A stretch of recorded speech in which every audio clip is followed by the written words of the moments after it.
Everybody, this is Vivek and you are watching civil help. Friends, आज हम बात करने वाले हैं reinforcement detail of a staircase. Okay, तो आप जैसा कि देख पा रहे होंगे कि यहाँ पे आपका स्टेयरकेस का रेनफोर्समेंट हो चुका है। यहाँ पे आपकी पहली फ्लाइट बेस से शुरू हो करके, ठीक है, आपका ये फाउंडेशनल बेस दिया गया है यहाँ पे रेनफोर्समेंट के लिए, वहाँ से शुरू हो करके और आपका फर्स्ट फ्लाइट तैयार है विथ लैंडिंग।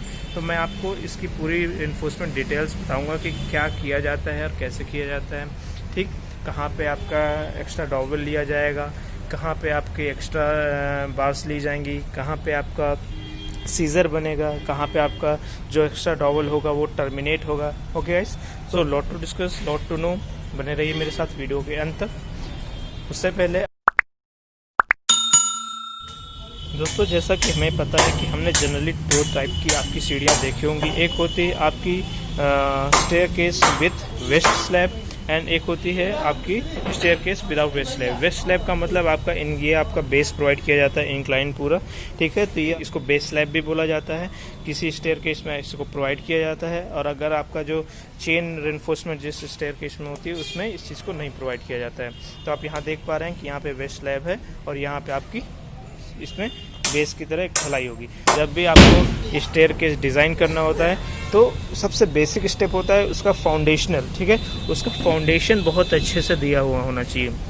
ओके, अगर आपका फाउंडेशन में कोई बीम आ जाती, प्लिंथ बीम आ जाती, मान लीजिए यहाँ से कोई एक बीम गई हुई थी, ठीक है, तो यहाँ पे उसके रेनफोर्समेंट से, आपका प्लिंथ बीम के रेनफोर्समेंट से आपके स्टेयरकेस के रेनफोर्समेंट को अटैच कर देते हैं। हालांकि कोई भी प्लिंथ बीम आगे नहीं गई है तो यहाँ पे एक प्रॉपर फाउंडेशन प्रोवाइड करना होगा हमें इसके लिए।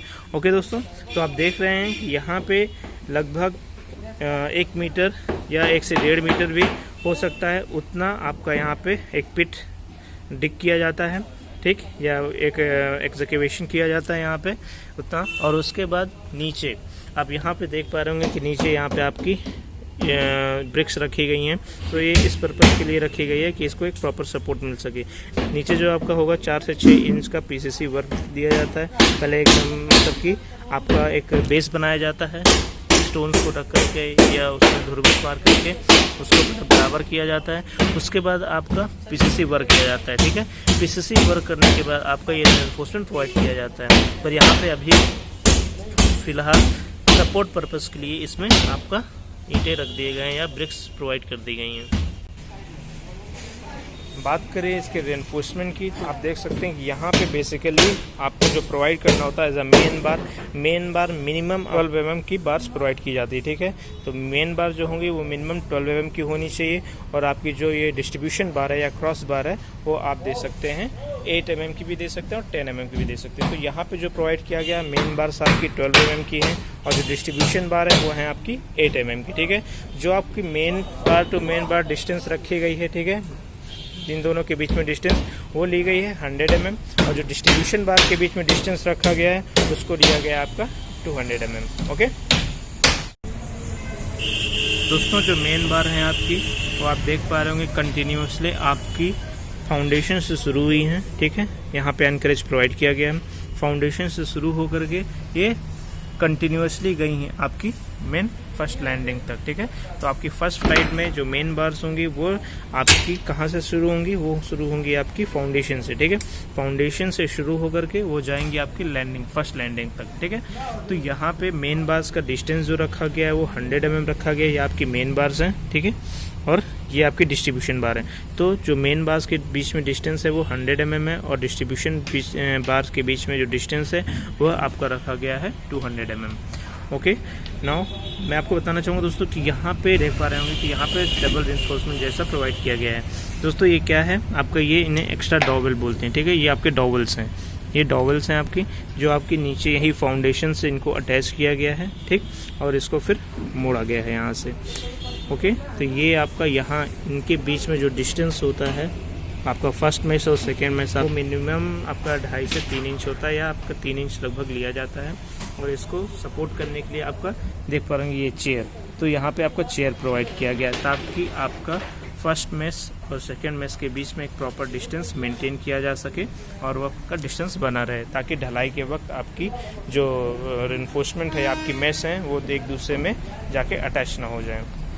ओके दोस्तों, तो मैंने बताया कि आपका जो मेन बार्स हैं वो आपकी होंगी 12 mm की, जो डिस्ट्रीब्यूशन बार हैं वो हो जाएंगी आपकी 10 mm की। ठीक है,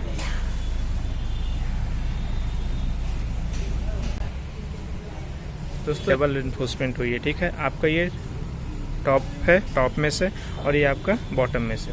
ठीक, तो बॉटम में इसमें जो आपकी मेन बार्स होंगी वह आपकी लैंडिंग से होते हुए, फर्स्ट लैंडिंग से होते हुए और ये फाउंडेशन तक जाती हैं। फाउंडेशन से शुरू होते हैं दोस्तों, तो ये बॉटम में रहती हैं। आप देख पा रहे होंगे ये मेन बार्स आपकी बॉटम पे हैं, और ये जैसे ही आपका फर्स्ट लैंडिंग में पहुंचता है तो ये टॉप पे चला जाता है। ठीक है, और आपकी टॉप में ये आप देख पा रहे होंगे ये बार आपकी मेन बार है, और ये आपकी जब फर्स्ट लैंडिंग पे पहुंची तो आपका क्या हो गया, यहाँ पे टॉप पे आ गया। ठीक है, अब जो टॉप की जो मेन बार्स होंगी वो आपकी जब आपकी फर्स्ट फ्लाइट पे आएंगी, ये आपकी फर्स्ट फ्लाइट है, तो जब इस पे आएंगी तो वो आपकी ऊपर होंगी। ठीक, जैसे आप यहाँ देख पा रहे हैं, और यही दोनों की वजह से, इन बार्स की पोजिशनिंग की वजह से आपका एक पॉइंट आता है ये। ठीक है, आप देख पा रहे हैं, इसको सीजर बोलते हैं दोस्तों। तो ये आपका लोड डिस्ट्रीब्यूशन में बहुत इंपॉर्टेंट रोल प्ले करता है। दोस्तों मैं एक बार फिर से क्लियर कर दे रहा हूँ कि आप जैसा कि देख पा रहे होंगे कि आपकी जो मेन बार्स आई हैं, ठीक है, जो आपकी ये ऐसे गई हुई हैं इंक्लाइंड पोजीशन पे, ये आपकी मेन बार्स है। तो ये मेन बार आपकी फर्स्ट फ्लाइट, ये आपकी फर्स्ट फ्लाइट है। ठीक है, अभी ये आपकी लैंडिंग है, और फिर इस जगह से आपकी सेकेंड फ्लाइट जाएगी। ठीक है, ये आपका स्लैब तक पहुंचाएगा, या आपका फर्स्ट फ्लोर तक पहुंचाएगा।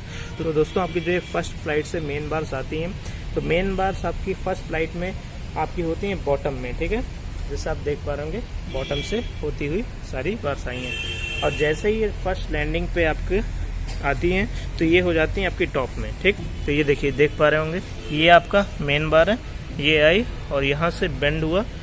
ठीक, ये आपका बेंड हुआ, ये आपकी मेन बार है, ये यहाँ से आई और ये बेंड होकर के टॉप में आ गया। ठीक है, तो आपकी जो मेन बार्स फर्स्ट फ्लाइट में बॉटम में होती हैं, वही बार्स आपकी लैंडिंग में आकर टॉप में आ जाती हैं। और जो मेन बार्स आप यहाँ पे देख पा रहे होंगे ये आपकी लैंडिंग है, तो लैंडिंग की मेन बार्स आपकी कौन सी हैं, ये हैं। ठीक, जिनके बीच में कम डिस्टेंस होता है वो आपकी मेन बार्स होती हैं, तो आपकी ये मेन बार्स हैं। ठीक है, तो इनके बीच में आपका डिस्टेंस कम है।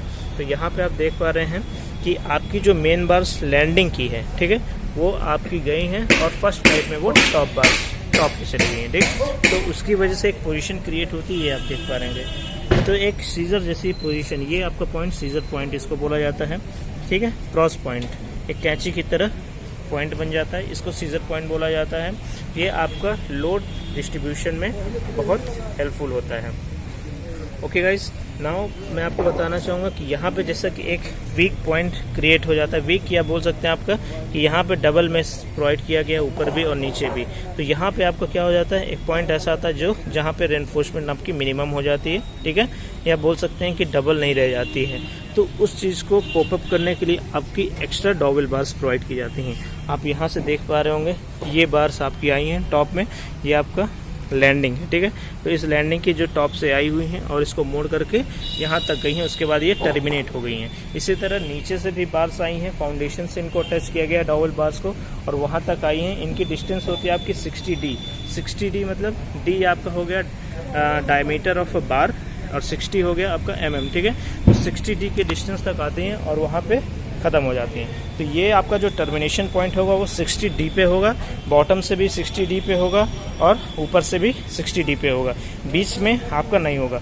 कहीं कहीं आपने देखा होगा कि थ्रू आउट आपका ऊपर से नीचे तक क्या होता है, डबल रेनफोर्समेंट होता है या डबल मेश होता है। तो दोस्तों वो होता है आपका जब एक्स्ट्रा मोमेंट क्रिएट होता है आपका, उस केस में आपका डबल रेनफोर्समेंट दिया जाता है। जब आपका जो डिस्टेंस होता है फर्स्ट फ्लाइट का वो काफ़ी लंबा होता है, यहाँ पे उसकी ज़रूरत नहीं थी दोस्तों। तो यहाँ पे आपका जो मेश है वो आपका 60D के डिस्टेंस तक गया है, उसके बाद टर्मिनेट हो गया। तो वहाँ पे देख पा रहे होंगे आपका डबल मेश, यहाँ पे डबल मेश और बीच में आपका सिंगल मेश है।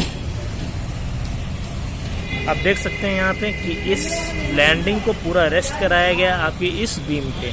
आपका नीचे मैसनरी वॉल है, ठीक है, उस पर आपका फिर इससे एंकरेज प्रोवाइड करके, ये आपका कॉलम है, इस कॉलम से एंकरेज प्रोवाइड करके इस बीम को फंसाया गया। अब ये बीम की ढलाई होगी तो इस टोटल इस स्टेयर केस का जो वेट होगा वो रेस्ट करेगा आपकी इन बीम्स पर। ये आप बीम देख सकते हैं, आपका इस डायरेक्शन पे भी बीम है, तो इस लैंडिंग का टोटल वेट आपका इन बीम्स पे अप्लाई करने वाला है। नेक्स्ट पॉइंट आपका ये जो एक्स्ट्रा बार्स निकली हुई हैं दोस्तों, ठीक है, तो ये आपका सपोर्ट पर्पस के लिए, ताकि आपका ये स्टेयरकेस का जो टोटल वेट होगा वो आपका साइड पे रेस्ट कर सके। ठीक है, इसको आपका साइड से भी सपोर्ट प्रोवाइड किया गया है और आपका बाकी जो वेट होगा वो रेस्ट करेगा आपकी इस बीम पे। ठीक, तो आपका ये बीम चारों तरफ से दिया गया है, आपका 3 तरफ से। इधर आपका ये टोटल वेट आ गया है, आपका प्रॉपर डेवलपमेंट लेंथ के साथ एंकरेज प्रोवाइड किया गया है। सिमिलरली आपका इस साइड भी यही चीज़ दिया गया है। तो आपका जो लैंडिंग है ये टोटल वेट आपका इस बीम पे रेस्ट करेगा। सेम केस आपका इधर भी है, आपका प्रॉपर एंकरेज के साथ इनको इसके साथ बांधा गया है। ओके गाइस, आप देख पा रहे हैं कि इस लैंडिंग में, ये आपकी फर्स्ट लैंडिंग, यहाँ पे टोटल डबल रेनफोर्समेंट प्रोवाइड किया गया हुआ है। ठीक, और दोनों के बीच में टॉप रेनफोर्समेंट या टॉप मेस और बॉटम मेस के बीच में डिस्टेंस मेंटेन करने के लिए आपका चेयर प्रोवाइड की गई हैं। ये आपकी चेयर्स हैं। ठीक, तो इसी तरह आपको यहाँ भी चेयर्स प्रोवाइड की गई हैं, बॉटम में भी आपकी चेयर्स प्रोवाइड की गई हैं, ताकि आपका जो बॉटम रेनफोर्समेंट है और टॉप रेनफोर्समेंट है उनके बीच में एक मिनिमम डिस्टेंस बना रहे, ताकि आपका ढलाई करते वक्त या स्लैब कास्टिंग्स के समय इस पर दिक्कत ना आए। यहाँ पे आपकी कुछ एक्स्ट्रा बार्स निकली हुई हैं। तो दोस्तों मैं आपको बताना चाहूँगा कि ये जो बार्स हैं वो हैं आपकी सेकेंड फ्लाइट के लिए। जैसे कि वो फर्स्ट फ्लाइट है, ये लैंडिंग हो गई, अब आपकी ये जो है सेकेंड फ्लाइट है। तो सेकेंड फ्लाइट के यहाँ से इनको मोड़ा जाएगा। ठीक है, सिमिलरली एज जैसे नीचे से वो चीज़ें आई हैं, वो बार्स आई हैं, सिमिलरली इनको मोड़ दिया जाएगा। ठीक, 30 to 45 डिग्री के बीच में इनका इंक्लिनेशन होता है, तो उसको मोड़ करके आपकी जो सेकंड फ्लाइट होगी यहाँ से ऊपर की ओर जाएगी और वो आपको फर्स्ट फ्लोर में पहुँचा देगी। तो दोस्तों अभी आपका फर्स्ट फ्लाइट और लैंडिंग तक का रेनफोर्समेंट हो गया है। अब इसकी कास्टिंग की जाएगी। उसके बाद जब आपकी ढलाई होगी तो उस वक्त आपका साथ में ये जो फर्स्ट फ्लोर की ढलाई होगी, उस वक्त आपका साथ में ये आपका सेकंड फ्लाइट में ढलाई किया जाएगा। तो उम्मीद करता हूँ दोस्तों कि आपको मेरा ये वीडियो पसंद आया होगा। पसंद आया तो लाइक करें, सब्सक्राइब करें और अपने दोस्तों के साथ शेयर ज़रूर करें। तब तक के लिए नमस्कार, धन्यवाद।